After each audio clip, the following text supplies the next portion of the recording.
राधिका बरसाने वारी की जय। पुत्रदा एकादशी। युधिष्ठिर ने पूछा, मधुसूदन, श्रावण मास के शुक्ल पक्ष में आने वाली एकादशी का नाम बताएं। कृपा आप मुझे इसके बारे में विस्तार पूर्वक बताइए। तब श्री कृष्ण बोले, राजन, प्राचीन काल की बात है।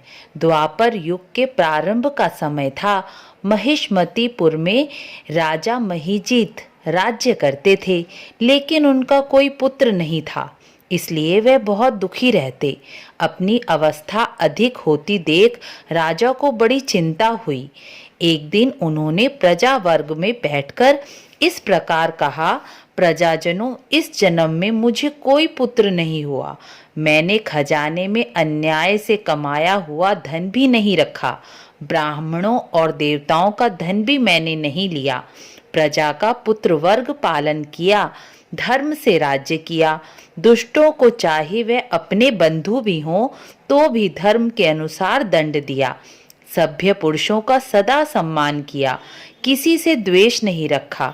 फिर क्या कारण है कि मेरे घर में आज तक पुत्र उत्पन्न नहीं हुआ? आप लोग विचार करें। राजा के वचन सुनकर प्रजा पुरोहित और ब्राह्मणों सहित गहन वन में प्रवेश कर गई। वहां वह ऋषि आश्रम को खोजने लगे। बहुत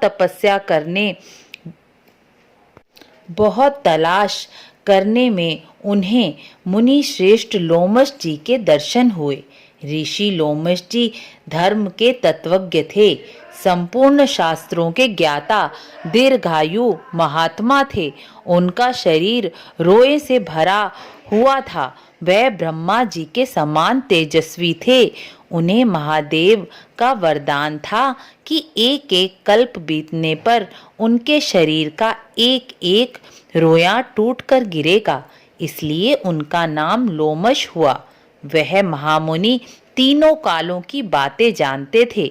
उन्हें देखकर प्रजा ब्राह्मणों को बड़ा हर्ष हुआ। इस प्रकार प्रजा को आया देखकर लोमश जी ने उनके आने का कारण पूछा। तब प्रजाजनों ने कहा, हे ब्राह्मण, इस समय हमारे राजा महीजीत के कोई पुत्र नहीं है। हम उनकी प्रजा हैं। उन्होंने प्रजा का पुत्रवत पालन किया है तथा सदैव धर्म का पालन किया है। उन्हें पुत्रहीन देखकर उनके दुख से दुखी होकर हम यहाँ वन में तपस्या करने आए हैं, परंतु राजा के भाग्य से इस समय हमें आपका दर्शन हो गया। इसलिए अब आप हमें कोई उपाय बताएं जिससे राजा को पुत्र की प्राप्ति हो। उनकी बात सुनकर महात्मा लोमश 2 घड़ी के लिए ध्यान मग्न हो गए। तब उन्होंने राजा के पूर्व जन्म का वृतांत जानकर प्रजा से कहा, हे प्रजाजनों, राजा महीजीत पूर्व जन्म में मनुष्यों का खून चूसने वाला धनहीन वैश्य था। वह वैश्य गांव-गांव घूमकर व्यापार किया करता था। एक दिन ज्येष्ठ शुक्ल पक्ष की 10वीं तिथि के दिन जब सूर्य तप रहा था, वह किसी गांव की सीमा में एक जलाशय में पहुंचा। पानी से भरा जलाशय देखकर उसने पानी पीने का विचार किया। इतने में वहां एक गाय अपने बछड़े के साथ पानी पीने आई। वह प्यास से व्याकुल थी और पानी पीने लगी, लेकिन वैश्य ने पानी पीती हुई गाय को हाँक कर दूर हटा दिया और स्वयं पानी पीने लगा। इसी पाप कर्म के कारण राजा को कोई पुत्र नहीं है। किसी जन्म के पुण्य के कारण इस जन्म में इस वैश्य को राज्य मिला। प्रजाजनों ने कहा, हे महामुने, पुराणों में ऐसा बताया गया है कि प्रायश्चित के पुण्य से पाप कर्म नष्ट हो जाते हैं। इसलिए आप हमें ऐसा पुण्य कर्म का उपदेश कीजिए जिससे इस पाप का नाश हो जाए और राजा को पुत्र की प्राप्ति हो।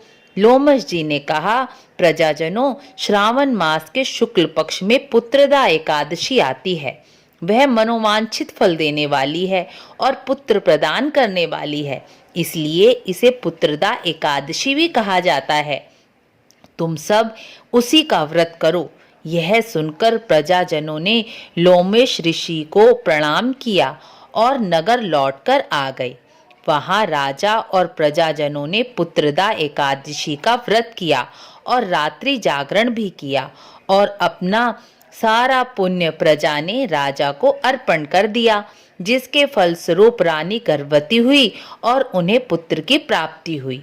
इस महात्म्य को जो सुनता है वह भी पापों से मुक्त हो जाता है और इस लोक में सुख भोग कर स्वर्ग को प्राप्त करता है।